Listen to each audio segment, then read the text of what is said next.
제가 아들 며느리에게 새로운 여자를 아내로 맞이할 것이라고 이야기했을 때 그들은 몹시 놀라며 반대했습니다. 그럴 만도 했습니다. 제가 선택한 여자는 그들보다 나이가 훨씬 어린 사실상 며느리와 같은 또래였으니까요. 하지만 저는 꼭 이 여자와 결혼하기로 마음먹었습니다. 안녕하세요. 저는 올해 나이 59세, 내년이면 환갑을 바라보는 남성입니다. 무역회사를 운영해왔지만 올해부터는 아들에게 회사를 완전히 물려주고 지금은 예전에 바빠서 하지 못했던 여행이나 캠핑, 낚시 같은 여가 생활을 즐기고 있습니다. 16년 전 사랑하는 아내가 세상을 떠난 이후 저는 홀로 중학생이었던 두 아들을 키우며 살아왔습니다. 그간의 고생은 말로 다 표현할 수 없습니다.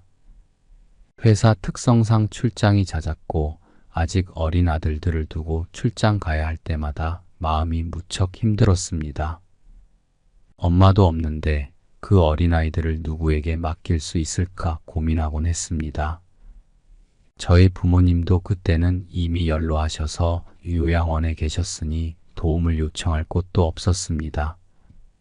하지만 저는 열심히 일하고 꾸준히 돈을 모아 서울 도심의 학군 좋은 곳에 집 도장만 하고 부동산도 여러 채 소유하게 되었습니다. 무엇보다 아들들의 교육에 아낌없이 투자했죠. 그 덕분에 두 아들 모두 명문대를 졸업하고 좋은 직장에 들어갔습니다. 지금은 두 아들 모두 결혼해서 손주가 한 명씩 있습니다. 몇 년 전 제가 한번 크게 아팠을 때 회사의 미래를 고민하던 중 첫째 아들이 본인이 회사를 맡겠다고 나섰습니다. 둘째 아들은 대기업 연구원으로 일하고 있었고 성격상 장사와 맞지 않았죠. 큰아들은 일을 그만두고 제 옆에서 2년 동안 무역 관련 일을 배우기 시작했습니다. 똑똑하고 젊어서 그런지 일을 금방 배우더군요. 그래서 저는 회사의 고문 역할로 물러나고 큰아들이 대신 회사를 이끌어가게 했습니다. 그렇게 큰아들이 회사를 맡은 이후 회사는 더욱 성장했고 저는 이제야 안심할 수 있었습니다. 이 회사는 저에게 30년 넘게 키워온 또 하나의 자식과도 같았습니다. 큰아들이 회사를 훌륭하게 운영하고 성장시키는 모습을 보며 저는 정말 큰 보람을 느낍니다. 이제는 시간이 남아돌고 마음도 여유로워진 덕에 그동안 못해봤던 것들을 하나씩 해보는 중입니다. 낚싯대를 들고 한적한 호숫가에 앉아 물고기를 기다리는 시간이 그리도 평화로울 수가 없습니다. 캠핑을 떠나 자연 속에서 하늘을 바라보며 지내는 밤, 그 순간들이야말로 내가 살아있음을 느끼게 해줍니다. 물론 가끔씩 회사를 찾아가 큰아들과 이야기를 나누기도 하고 손주들과 시간을 보내기도 하지만 이젠 정말로 삶을 즐기고 있습니다. 이렇게 나이 들어가면서 저는 비로소 삶이 주는 작지만 소중한 행복들을 하나씩 되찾아가고 있습니다. 아내가 세상을 떠나고 난 후 제 삶에서 가장 힘들었던 부분은 바로 외로움이었습니다. 당시 저도 혈기왕성한 나이였기에 밤이 되면 찾아오는 고독과 외로움을 참기가 너무 힘들었습니다. 아이들이 잠들었을 때 몰래 업소 같은 곳을 다녀오기도 했습니다. 그러나 그런 곳에 간다고 해서 마음 깊은 곳의 허전함과 외로움이 해결되는 것은 아니었습니다. 몸의 외로움은 잠시 잊을 수 있었지만 마음의 공허함은 여전히 채워지지 않았습니다. 그래서 사람들의 소개로 몇몇 여자를 만나보기도 했습니다. 다시 가정을 꾸리고 싶다는 생각에 진지하게 새로운 인연을 찾으려 노력했습니다. 하지만 제 상황은 간단하지 않았습니다. 두 아들이 있는 아버지로서 아이들을 잘 돌봐줄 수 있는 여자를 찾아야 했습니다. 당연히 두 아이를 받아들일 준비가 된 여자를 만나야 했는데 그것이 말처럼 쉽지 않았습니다. 몇몇 여자들은 처음에는 저와 제 아이들을 받아들이는 듯 했지만 시간이 지나면서 부담을 느끼거나 진심으로 아이들을 챙기지 않는 경우도 있었습니다. 가정을 이루기 위해서는 단순히 저와 잘 맞는 것뿐만 아니라 제 아이들과도 잘 어울릴 수 있어야 했습니다. 그러나 그런 조건을 모두 충족하는 여자를 찾는 것은 정말 어려운 일이었습니다. 가끔은 저와 잘 맞는 여자를 만나기도 했지만 그들이 제 아이들과 좋은 관계를 맺을 수 있을지에 대해 확신이 들지 않았습니다. 그렇게 몇 번의 시도 끝에 저는 결국 새로운 사람을 찾는 것을 포기하게 되었습니다. 아이들을 어설프게 다른 사람에게 맡길 수는 없었습니다. 그래서 결국 홀로 아이들을 성인이 될 때까지, 독립할 때까지 키우기로 마음먹었습니다. 그런 시간이 지나고 이제 두 아들이 모두 자라 훌륭한 성인이 되어 독립했습니다. 그들이 자기 인생을 살아가고 있는 모습을 보며 저는 비로소 제 역할을 다했다는 안도감을 느낍니다. 이제는 저도 제 자신을 위해 조금씩 삶을 즐기려 합니다. 그동안 놓치고 살았던 소소한 행복들을 다시 찾아가는 중입니다. 60에 가까운 나이지만 여전히 남성적인 욕구를 느낄 때가 있었습니다. 아침에 일어났을 때 가끔 그런 감정이 고개를 들곤 했죠. 하지만 이제는 더 이상 업소에 가는 것이 두려워졌습니다. 제 나이에 병에 걸릴까 두려운 것이 아니라 만약 제가 그런 일을 하다가 발각돼서 소문이라도 나면 자식들과 손주들 앞에서 무슨 면목으로 살아갈지 걱정되었기 때문입니다.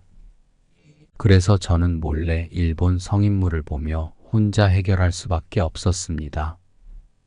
그것이 저의 외로움을 잠시나마 달래주는 유일한 방법이었습니다. 그런데 예상치 못하게 저는 박수연이라는 여성을 만나게 되었습니다. 처음 그녀를 알게 된 것은 제가 여가 생활을 즐기며 일상의 즐거움과 마음의 외로움을 글과 사진으로 남기고 한 어플에 공유하면서였습니다.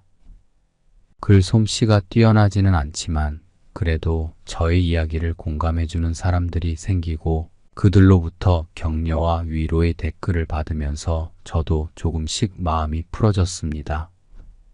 특히 박수연이라는 이름의 한 여성이 제가 늘어놓은 이야기를 전부 듣고 나서 따뜻한 위로의 댓글을 남겨주었습니다. 저는 예의상 그녀의 댓글에 답장을 보냈고 그렇게 몇 번의 댓글을 주고받다 보니 우리는 서로의 이야기에 점점 더 빠져들게 되었습니다. 처음에는 그녀가 저의 이야기를 진지하게 들어주고 공감해주기에 저와 비슷한 나이대일 것이라고 생각했습니다. 몇 달 동안 우리는 일상을 공유하며 친해졌고 결국 카카오톡을 통해서도 대화를 나누게 되었습니다. 그러던 어느 날 그녀의 카카오 스토리를 보게 되었을 때 저는 충격을 받았습니다. 그녀가 제 아들들과 나이 차이가 많지 않다는 것을 알게 된 것이었습니다. 그녀는 30대 초반의 나이였고 저와는 무려 30년 가까이 나이 차이가 났습니다. 그럼에도 불구하고 우리는 대화를 계속 이어갔습니다. 수연은 가끔 저에게 음성 메시지를 남기곤 했습니다. 그녀의 목소리는 맑고 부드러워 마치 시냇물이 말라버린 제 마음속으로 흘러드는 듯 했습니다. 그 목소리를 들을 때마다 저는 조금씩 그녀에게 빠져들었습니다. 수연은 매우 흥미로운 사람이었습니다. 그녀는 피팅 모델과 한 플랫폼에서 여성 BJ로 일하고 있었지만 20대 초반의 인기 있는 여성 BJ들에 비해 많은 인기를 얻지는 못하고 있었습니다. 솔직히 말하면 수연이 그렇게 예쁜 외모는 아닙니다. 일반인으로서 충분히 예쁘다고 할 수 있지만 요즘 예쁜 연예인들과 인기 BJ들과 비교하면 그냥 평범해 보일 정도였습니다. 하지만 그녀의 따뜻한 목소리와 진심 어린 대화가 저를 매료시켰고 외모보다는 그녀의 성격과 내면에 점점 더 끌리게 되었습니다. 그녀는 저에게 자신의 이야기를 털어놓았습니다. 수연에게는 7살짜리 예쁜 딸아이가 있었고 그녀는 딸을 혼자 키우고 있었습니다. 남편과는 이혼을 했고 친정엄마의 도움을 받아 아이를 키우고 있었습니다. 수연은 딸을 위해 돈을 아껴야 했고 그래서 얼굴에 많은 돈을 투자할 여유도 없었습니다. 하지만 그녀는 여전히 씩씩하게 살아가고 있었고 그런 모습에 저는 점점 더 그녀에게 끌리게 되었습니다. 처음에 그녀가 BJ라는 직업을 가지고 있다고 했을 때 저는 그녀가 후원을 받기 위해서 관심을 끌고 낚시를 하는 줄 알았습니다. 하지만 저와의 대화에서 묻어나오는 그녀의 감정은 저를 속일 수 없었습니다. 저도 사람을 상대하는 일을 30년 넘게 했기 때문에 그 정도 판단은 할 수 있었습니다. 그녀는 한 번도 본인이 일하는 플랫폼에 가서 후원해달라고 말한 적이 없습니다. 저도 그녀가 방송할 때 들어가서 보곤 하지만 후원할 마음이 없습니다.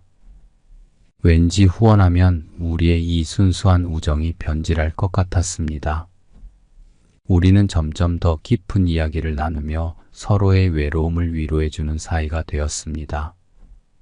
어느 순간 저는 그녀에게 마음을 열고 있음을 깨달았습니다. 나이 차이가 크다는 것을 알고 있었지만 그녀와의 대화는 저에게 새로운 활력을 주었습니다. 한밤중에 수연은 종종 짧은 영상을 보내주면서 아저씨, 일본 영상 보지 말고 제가 보내드린 예쁜 영상 보세요 라고 웃으며 음성 메시지를 보내오곤 했습니다. 저는 나이가 있는 사람이라 젊은 여자의 농담을 크게 신경 쓰지 않았습니다. 그녀가 이혼한 과거를 가지고 있어도 씩씩하고 밝은 모습만 보여주었기에 저는 수연이 현실에서도 그렇게 활발하고 행복할 줄만 알았습니다. 어느 날 깊은 밤 그녀가 갑자기 저에게 음성 전화를 걸어왔습니다. 전화를 받은 그녀는 술에 취해 울고 있었습니다. 수연 씨, 무슨 일이에요? 왜 울고 있어요? 저는 당황하며 물었습니다. 아저씨, 저 너무 외로워요. 정말로 살아갈 희망이 없어졌어요. 그녀의 목소리는 떨리고 있었습니다. 저는 한참 동안 그녀를 달래며 무슨 일이 있었는지 물어보았습니다. 마침내 그녀는 자신의 이야기를 들려주기 시작했습니다. 22살 때 결혼했어요. 그리고 아이도 낳았는데 몇 년 전에 남편이랑 이혼했어요. 남편은 무책임하고 아이를 키우지 않으려 했어요. 그래서 제가 홀로 아이를 키우고 있어요. 학력도 없고 특별한 기술도 없어서 피팅 모델 일을 시작했어요. 그런데 그 일도 쉽지 않아요.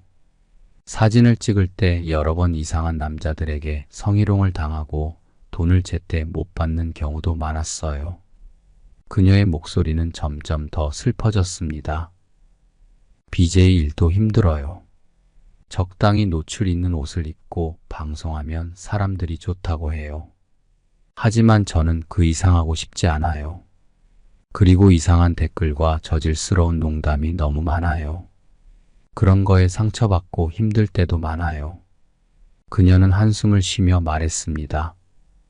저는 그녀의 이야기를 듣고 마음이 아팠습니다. 수연 씨, 그런 일이 있었군요. 정말 힘들었겠어요. 그런데 오늘은 무슨 일이 있었어요? 왜 이렇게 슬퍼하는 거예요? 제가 물었습니다. 오늘 제 생일이었어요. 그래서 친구들이랑 술을 마시고 집에 왔는데 갑자기 너무 외롭고 절망감이 밀려왔어요. 더 이상 살아갈 희망이 없다고 느꼈어요. 그냥 모든 걸 포기하고 죽고 싶어요. 아저씨와 마지막 인사하려고 전화했어요. 그녀의 말에 저는 큰 충격을 받았습니다. 수연 씨, 그러지 마세요. 당신은 소중한 사람이에요. 그리고 예쁜 딸을 생각해 보세요. 저도 수연 씨를 응원하고 있어요. 저는 그녀를 위로하며 말했습니다. 그녀의 목소리에서 느껴지는 절박함에 저는 당장 그녀를 도와야겠다고 생각했습니다. 수연 씨 지금 어디예요? 집이에요? 주소 알려줘요. 제가 도와줄게요. 저는 그녀의 주소를 물었습니다. 그녀는 다른 도시에 살고 있었고 제가 지금 당장 가더라도 제때 도착할 수 없을 것 같았습니다. 아저씨, 저 괜찮아요. 걱정하지 마세요. 수연은 나지막한 목소리로 말했습니다. 저는 그녀를 달래며 계속 전화를 이어갔고 동시에 집 전화로 경찰에 신고를 했습니다. 경찰이 그녀를 찾아가 경찰서로 데려갔고 그녀는 술이 깬 후 여러 차례 죽지 않겠다고 약속한 후에야 풀려났습니다. 그녀는 풀려나자마자 저에게 전화를 걸어 고맙다고 했습니다. 아저씨, 정말 고마워요. 저를 이렇게 걱정해 주시고 저 때문에 귀찮게 해드려서 죄송해요. 그녀는 진심으로 감사하는 목소리로 말했습니다. 수연 씨, 당신이 무사해서 다행이에요. 언제든지 힘들면 저에게 말해요. 혼자 힘들어하지 말고. 저는 진심 어린 목소리로 답했습니다. 그녀는 웃으며 말했습니다. 아저씨, 혹시 나중에 제가 보내는 영상 못 보실까봐 걱정돼서 신고한 거 아니에요? 저는 그녀의 농담에 익숙해져 있었고 그녀의 말에 맞장구를 쳤습니다. 수연 씨처럼 어르신을 배려해주는 아가씨는 흔치 않잖아. 난 당신 같은 아가씨가 다시는 없을까봐 걱정됐지. 그녀가 갑자기 말투를 바꾸며 말했습니다. 아저씨, 그 영상에 나오는 여자들보다 제가 더 예쁜데 제 몸 보고 싶지 않으세요? 그 말에 저는 순간 말문이 막혔습니다. 평소에도 박수연은 자신의 채널에서 방송할 때 약간 자극적인 옷을 입곤 했고 저는 그때마다 그녀의 아름다운 몸매를 상상하곤 했습니다. 그렇게 통화는 끊어졌고 곧이어 카톡 알림음이 계속 울리기 시작했습니다. 평소 그녀가 SNS에 올리던 셀카보다 훨씬 대담한 사진들이 제 휴대폰에 나타났습니다. 사진들을 보며 마음이 점점 뜨거워졌고 마지막에는 그녀의 음성 메시지가 도착했습니다. 아저씨, 제 목숨을 구해주셔서 감사해요. 이 사진들 천천히 감상하세요. 그 메시지를 들으며 저는 복잡한 마음이 들었습니다. 일주일 후 저는 박수연과 직접 만났습니다. 마침 캠핑과 낚시를 위해 그녀가 있는 도시 쪽으로 가게 되었고 그쪽 인근 강에서 낚시를 하게 되었습니다. 그 강물은 수질이 좋았고 물고기도 잘 잡혔습니다. 메기도 몇 마리 낚았고 기분이 좋아진 저는 누구와 함께 이 즐거움을 나누고 싶었습니다. 그때 가장 먼저 떠오른 사람이 박수연이었습니다. 내심 기대와 설렘을 안고 그녀에게 전화를 걸었습니다. 수연 씨, 나 지금 근처에서 캠핑 중인데 같이 와서 매운탕 먹고 갈래요?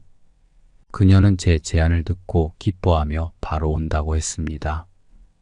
1시간쯤 뒤 택시에서 내리는 박수연의 모습을 볼 수 있었습니다. 박수연은 실제로 만나보니 사진이나 컴퓨터 모니터에서 본 것보다 더 예뻤습니다. 그녀는 연한 꽃무늬 원피스를 입고 있었고 화장을 한 그녀의 얼굴은 정말 빛이 났습니다. 만나자마자 그녀는 활기차게 저를 포옹해 주었습니다. 그 젊고 활력 넘치는 몸이 제 팔을 스치자 오랫동안 여성과의 친밀한 접촉이 없었던 저에게는 그 순간이 매우 당황스러웠습니다. 아저씨, 여기 진짜 좋네요. 수연이 환한 미소로 말했습니다. 응, 이곳 물고기들이 아주 잘 잡혀. 오늘 매운탕 맛있게 먹을 수 있을 거야. 저는 수연을 안심시키며 미소를 지었습니다. 우리는 제가 준비해온 캠핑 의자에 나란히 앉아 이야기를 나눴습니다. 수연은 그녀의 일상과 BJ로서의 일에 대해 이야기했으며 저는 낚시와 캠핑의 즐거움에 대해 이야기했습니다. 대화가 이어지며 서로의 공통점을 발견할 때마다 우리는 웃음을 터뜨렸습니다. 아저씨, 매운탕 맛있게 끓이는 법 알려주세요. 수연이 호기심 가득한 눈빛으로 물었습니다. 그럼 여기 봐봐. 이 매기를 먼저 손질하고 양파랑 물을 넣어서 저는 그녀에게 매운탕을 끓이는 과정을 설명하며 직접 보여주었습니다. 우와, 아저씨 정말 요리 잘하시네요. 나중에 다른 요리하는 것도 배우고 싶어요. 수연이 감탄하며 말했습니다. 언제든지 환영이지. 저는 웃으며 대답했습니다. 30분 뒤 우리는 간이 캠핑 테이블에 앉아 함께 매운탕을 먹기 시작했습니다. 뜨거운 국물과 고기를 먹으며 수연은 연신 맛있다고 칭찬했습니다. 아저씨, 이거 정말 대박이에요. 식당에서 먹는 것보다 훨씬 맛있어요. 수연이 눈을 반짝이며 말했습니다. 맛있게 먹어주니 나도 기분 좋네. 칼국수까지 넣었으니 더 맛있을 거야. 저는 기분 좋게 대답하며 그녀의 그릇에 칼국수를 더 담아주었습니다. 아저씨는 진짜 멋진 사람이에요. 요리도 잘하시고 이렇게 자연을 즐길 줄도 아시고 앞으로 자주 봐요. 네. 수연이 눈을 빛내며 말했습니다. 그 전까지만 해도 저는 수연이를 말이 잘 통하는 친구로 생각하고 가끔 상상을 하긴 했지만 그저 상상에 그쳤을 뿐이었습니다. 그런데 그날 그녀가 제 앞에 서 있는 모습을 보고 있자니 갑자기 욕심이 생기기 시작했습니다. 하지만 그녀의 아버지 뻘 되는 사람이 그녀에게 연인이 되고 싶다는 말은 차마 할 수 없었습니다. 그날 저는 해가 질 때까지 그녀와 함께 낚시터에 있었습니다. 아쉬운 마음을 뒤로하고 그녀를 차로 데려다주고 집으로 돌아왔습니다.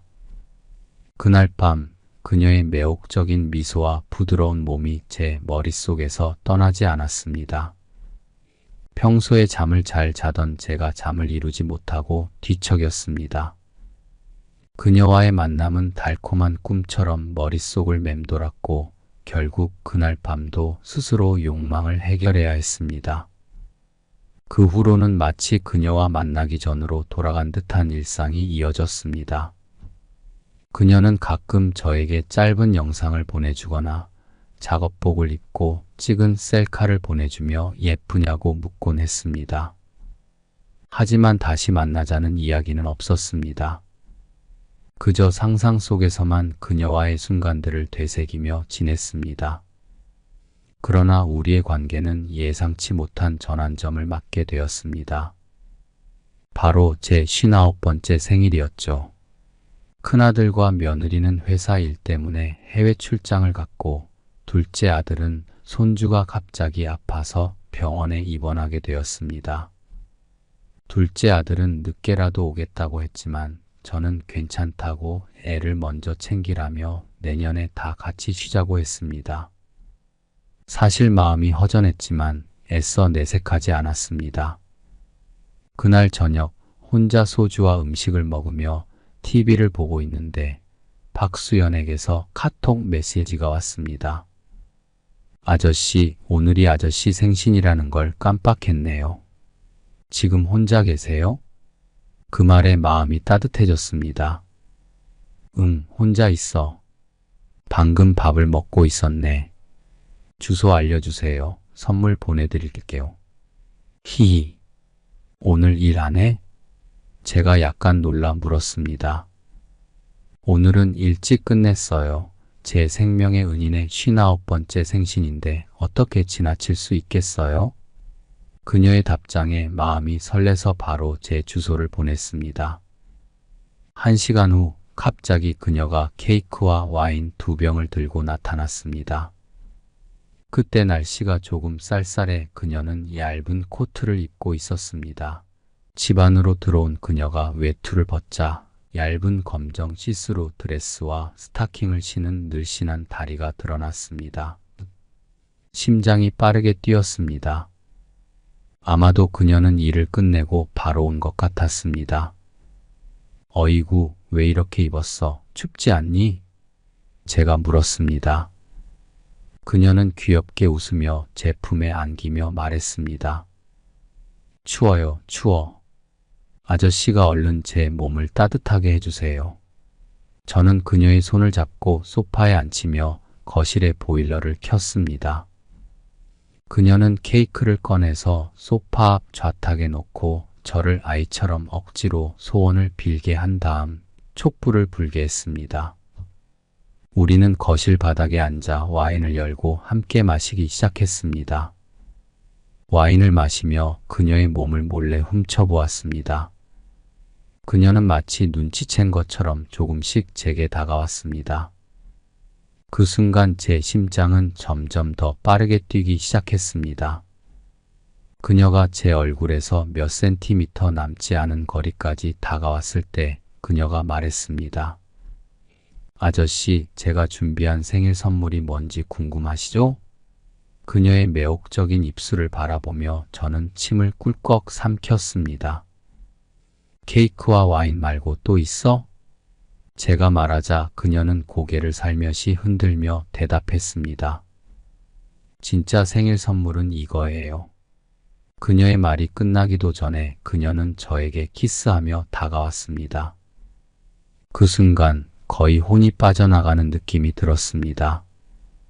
저는 더 이상 참을 수 없어서 그녀를 힘껏 안아 올렸습니다.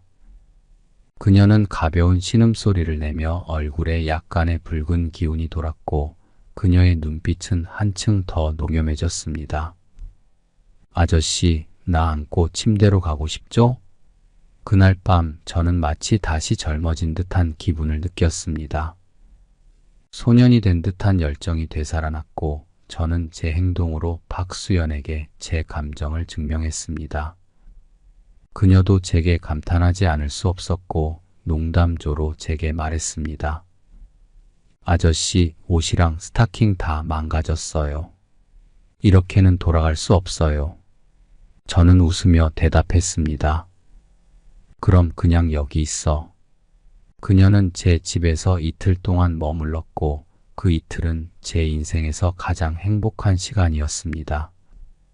마치 다시 20살로 돌아간 듯 피로도 모르고 지칠 줄 모르고 모든 억눌린 고독과 외로움을 그녀에게 쏟아냈습니다. 우리는 마치 세상에 둘만 있는 것처럼 서로에게 몰두했습니다. 그러나 세월은 무심했습니다. 두 번째 날, 박수연이 새로 산 옷을 입고 떠나려고 할 때 저는 침대에 누워 있었고 온몸에 뼈마디와 근육이 쑤셨습니다. 박수연은 웃으며 말했습니다. 아저씨, 이제 푹 쉬세요. 저는 이제 딸한테 가야 해요. 친정엄마가 계속 전화 오네요. 그리고 제가 더 있으면 아저씨 목숨까지 가져가겠어요. 저는 웃으며 대답했습니다. 걱정 마. 하루만 쉬면 회복될 거야. 다음에 너 또 혼내줄게. 그녀는 웃으며 저를 바라보았고 저는 그 웃음 속에서 다시 살아날 이유를 찾았습니다. 그녀와의 시간을 떠올리며 저는 미소를 지었습니다. 이날 이후로 저는 60세 가까운 나이에 과거의 무기력에서 벗어나 운동을 시작했습니다. 낮에는 헬스장에 찾아가 전문 트레이너 선생님을 찾아 근력 운동을 하고 저녁마다 조깅을 했습니다. 스쿼트와 근력 운동이 저의 일과가 되었습니다. 저는 다음에 그녀를 만날 때 더 건강한 모습으로 놀라게 해주고 싶었습니다. 일주일 후 체력을 완전히 회복한 저는 다시 그날 밤일이 생각났습니다. 그녀가 떠난 이후로 마음이 간질간질해졌고 그녀에게 메시지를 보냈습니다. 수연아, 오늘 밤 우리 만날래? 아저씨가 내가 보고 싶다. 그녀는 장난스럽게 웃으며 대답했습니다. 아저씨, 저는 일해야 해요. 보고 싶은데 왜 보러 안 와요? 남자들은 나이와 상관없이 거짓말만 하네요. 박수연의 그런 암시에도 제가 알아차리지 못했다면 여태껏 59년을 헛살았을 겁니다. 두말할 것도 없이 바로 차를 타고 그녀가 사는 곳으로 갔습니다. 달콤한 맛을 제대로 본 이후로는 더 이상 참을 수가 없었습니다. 그녀가 사는 아파트에 도착한 저는 차에서 그녀를 기다렸습니다. 그녀는 바로 제 차에 타고 우리는 인근 모텔로 향했습니다. 그녀의 집에는 딸아이와 친정엄마가 있기 때문에 집에서 만나는 것은 불가능했죠. 모텔에 도착하자마자 우리는 서로에게 달려들었습니다. 문이 닫히기도 전에 저는 그녀를 안고 키스를 했습니다. 그녀 역시 능숙하게 제 허리띠를 풀기 시작했습니다.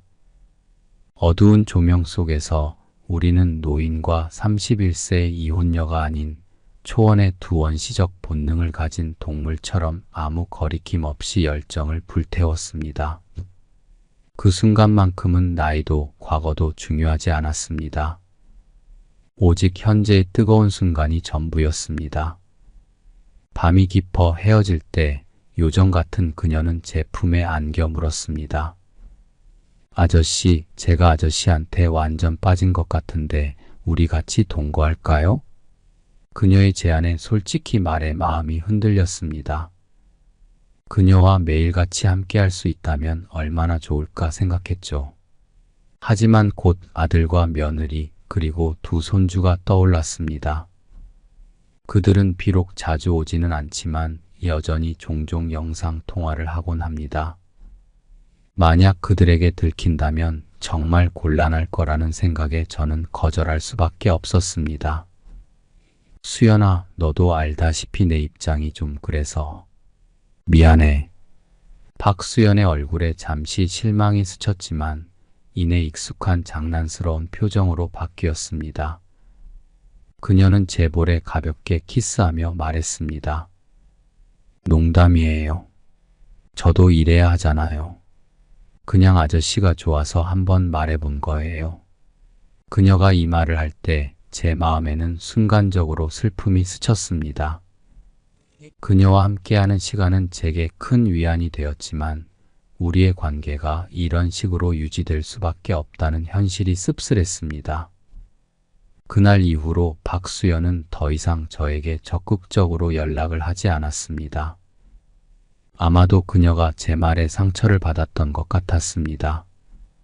28살 많은 남자에게 먼저 고백을 했는데 제가 그렇게 나오니 그녀도 상처받을 만했죠.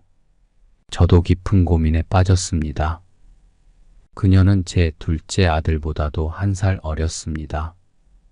저도 그녀를 매우 사랑했지만 이 관계를 어떻게 자식들과 그 가족들에게 설명할 수 있을까요? 하지만 결국 그녀 때문에 가족들에게 사실을 털어놓을 수밖에 없었습니다. 어느 날 박수연이 영상통화로 직접 이 사실을 말했습니다. 아저씨, 저 임신했어요. 그 말을 듣는 순간 마치 번개에 맞은 것처럼 멍해졌습니다. 입이 잘 떨어지지 않았고 얼굴에는 당혹스러움이 묻어났습니다. 그녀는 제 생각을 읽은 듯 덧붙였습니다. 농담 아니에요. 제가 남편과 이혼하고 지금까지 같이 잔 남자는 아저씨뿐이에요. 이 아이는 아저씨의 아이예요. 그 말을 듣고 나니 마음이 한결 가벼워졌습니다. 하지만 여전히 혼란스러웠습니다. 이 나이에 아이를 가질 수 있을 거라고는 상상도 못했습니다. 그래서 박수연과 함께 있을 때도 아무런 안전 조치를 취하지 않았죠. 이런 상황에서 이 소식을 듣게 되다니 기뻐해야 할지 슬퍼해야 할지 모르겠습니다. 박수연은 제게 환한 미소를 지으며 말했습니다. 걱정 마세요. 아저씨, 그냥 이 일을 알려드려야 할 것 같아서요. 그리고 병원에 같이 가주셨으면 좋겠어요. 저 혼자서 수술 받으러 가기 무서워요. 그녀의 말을 듣고 마음이 아팠습니다. 그러나 저는 선택의 여지가 없었습니다. 아들에게 내 동생이 생겼어 라고 말할 수도 없고 손자에게 너에게 삼촌이나 고모가 생겼어 라고 말할 수도 없었습니다. 제 아들이 이 사실을 알게 되었을 때 얼마나 충격을 받을지, 며느리가 얼마나 저를 혐오할지 생각만 해도 끔찍했습니다. 저는 영상 너머 그녀의 눈을 마주할 용기가 없었고 그저 고개를 끄덕일 뿐이었습니다. 며칠 후 병원에 도착했습니다. 수연은 먼저 검사를 받으러 들어갔습니다. 결과를 기다리는 동안 저는 조용히 대기실에 앉아 있었습니다. 그때 의사가 저희를 불러서 말했습니다. 현재 박수연 씨의 건강 상태가 좋지 않습니다. 아이를 지우면 매우 높은 확률로 심각한 합병증이 올 수 있습니다. 의사의 말은 제 가슴을 칼로 찌르는 듯한 충격을 주었습니다. 얼마나 심각한가요? 제가 물었습니다. 의사는 잠시 머뭇거리더니 말했습니다. 자궁을 제거해야 할 수도 있습니다. 저는 그 말을 듣고 머릿속이 하얘졌습니다. 어렵게 진료실을 나섰고 수연과 눈이 마주쳤습니다. 그녀의 눈시울이 붉어진 것을 보니 곧 울 것 같았습니다. 수연은 저를 보자마자 말을 꺼냈습니다. 아저씨, 사실 이 아이를 지우고 싶지 않아요. 이 아이도 하나의 생명이에요. 그리고 합병증도 무서워요. 그녀의 말에 저는 더 이상 무슨 말을 해야 할지 몰랐습니다. 저는 그녀를 보며 목이 메였습니다. 수연아, 내가 제일 중요해. 내 건강이 우선이야. 우리는 그 자리에서 서로를 껴안고 한참을 서 있었습니다. 병원 복도에서 서로를 껴안고 있는 우리의 모습은 마치 세상에 둘만 남은 것처럼 고독하고 절박했습니다. 그 후로 저는 수연과 함께 아이를 낳기로 결심했습니다. 비록 이 결심이 자식들에게 큰 충격을 줄지라도 수연과 아이를 지키는 것이 지금 저에게 가장 중요했습니다. 저는 아들들에게 이 사실을 털어놓기로 결심했습니다. 힘든 순간이 되겠지만 이제는 진실을 이야기하고 어떤 상황이라도 저는 감당할 생각이었습니다. 저는 큰아들에게 전화를 걸었습니다. 목소리가 떨렸지만 말을 꺼냈습니다. 아들, 할 얘기가 있어. 나 여자 생겼어. 그리고 그 여자가 아이를 임신했어. 내 동생이 생길 거야. 전화기 너머로 아들의 숨소리가 들렸습니다. 놀란 듯 침묵이 이어졌습니다.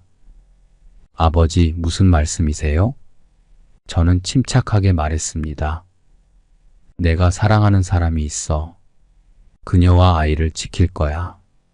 이게 내게 얼마나 큰 충격일지 알지만 이해해 주길 바란다. 그날 저녁 두 아들과 며느리들이 저희 집에 모였습니다. 거실에서 수연은 조금 불안한 표정으로 소파 한쪽에 앉아 있었습니다. 며느리는 그녀의 맞은편에 앉아 있었고 표정이 복잡해 보였습니다. 저는 두 아들과 발코니에서 대화를 나누고 있었습니다. 그 전까지 우리는 격렬한 말다툼을 벌였지만 지금은 조금씩 마음을 가라앉히고 있었습니다. 아들들은 결국 제 고집에 굴복한 듯 보였습니다. 저는 수연의 직업에 대해 자세히 말하지 않았고 그저 우리가 인터넷에서 만났고 그녀는 이혼 경력이 있으며 아이를 임신했다고만 이야기했습니다. 아들들은 제 성격을 잘 알고 있었습니다. 제가 한번 결정하면 쉽게 바꾸지 않는다는 걸 알기 때문에 비록 이 상황에 반대하더라도 저를 완전히 막을 수 없다는 것을 이해하고 있었습니다. 사실 아들들은 예전부터 저에게 새 동반자를 찾으라고 권유하곤 했습니다. 지금 아들들이 받아들이기 힘든 것은 제가 찾은 새 동반자가 본인들보다 나이가 어리고 게다가 아이까지 가졌다는 사실이었습니다. 언쟁이 있은 후 아들들은 잠시 침묵에 잠겼습니다. 결국 큰아들은 조용히 저에게 물었습니다. 아버지, 저 여자 나이가 저렇게 어린데 정말 아버지를 끝까지 지켜줄 거라고 생각하세요? 저는 진지하게 대답했습니다. 만약 그녀가 계속 나와 함께하려 한다면 그건 그녀에게 큰 결심일 거야. 나는 감정에 휩쓸리지 않고 현실적으로 생각하고 있어. 수연은 지금 내게 중요한 사람이야. 그녀가 나와 함께한 시간은 최근 몇 년간 내가 느끼지 못한 따뜻함을 줬어. 아들의 표정이 복잡해지는 것을 보고 저는 덧붙였습니다. 내 나이에 젊은 여자가 나 때문에 아이를 낙태하는 건 옳지 않아. 내가 이해하기 힘들겠지만 난 그녀와 아이를 책임질 생각이야. 아들은 진단서를 주머니에 넣고 말했습니다. 그래서 앞으로 어떻게 하실 건가요? 결혼이라도 하실 건가요? 저는 고개를 저으며 대답했습니다. 수연과는 결혼이 중요한 게 아니야. 우리는 서로의 마음을 알고 있고 아이를 함께 키우기로 했어. 나중에 법적인 문제는 정리하겠지만 지금은 아이와 수연을 잘 돌보는 게 우선이야. 아들들은 더 이상 말하지 않았고 며느리들과 함께 잠시 후 집을 떠났습니다. 박수연은 조심스럽게 제 옆으로 다가와 물었습니다. 아저씨, 저 정말 괜찮을까요? 저 때문에 가족 사이가 멀어지면 어쩌죠? 저는 그녀의 손을 잡고 다정하게 말했습니다. 걱정하지 마. 시간이 지나면 모두 이해하게 될 거야. 중요한 건 우리 둘이 함께 있고 아이를 건강하게 낳는 거야. 수연은 고개를 끄덕이며 미소를 지었습니다. 아저씨, 고마워요. 아저씨만 믿고 있을게요. 그날 밤 저는 그녀를 따뜻하게 껴안고 우리가 함께할 미래를 그렸습니다. 힘든 길이 될 수도 있겠지만 그녀와 함께라면 어떤 어려움도 이겨낼 수 있을 거라는 확신이 들었습니다.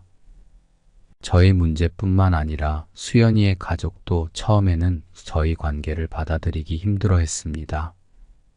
특히 수연의 어머니는 저와 동년배라서 그런지 처음에는 극구 반대했습니다.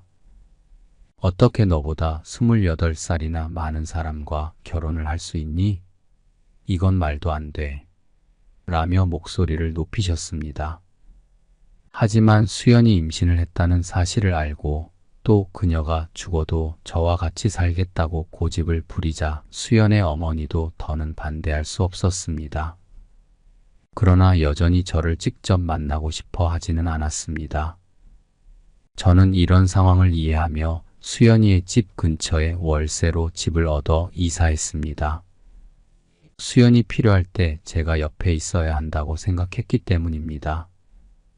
그녀는 딸도 돌봐야 했기 때문에 제 집에 자주 올 수 없었습니다. 이사한 후 박수연은 일을 그만두었습니다. 그리고 자신의 딸을 저에게 소개해 주었습니다. 처음 만났을 때 수연의 딸은 낯설어하고 수줍어했습니다. 저는 젊게 보이기 위해 많은 노력을 했습니다. 염색도 하고 피부과에 가서 피부 관리도 받았습니다. 수연의 딸이 저를 조금씩 받아들이기 시작했고 나중에는 저를 할아버지라고 부르며 따르게 되었습니다.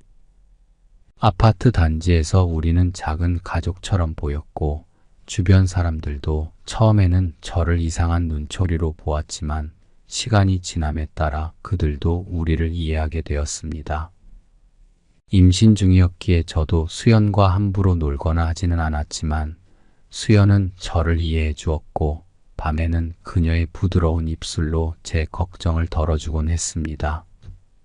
그 시간이 제게는 가장 행복한 순간이었습니다. 수연은 가끔씩 딸아이를 재우고 나서 저와 함께 밤하늘을 바라보며 이야기를 나누었습니다. 그녀의 목소리는 조용하면서도 따뜻해서 제 마음을 안정시켜 주었습니다. 저는 마치 신선 같은 삶을 살게 되었습니다.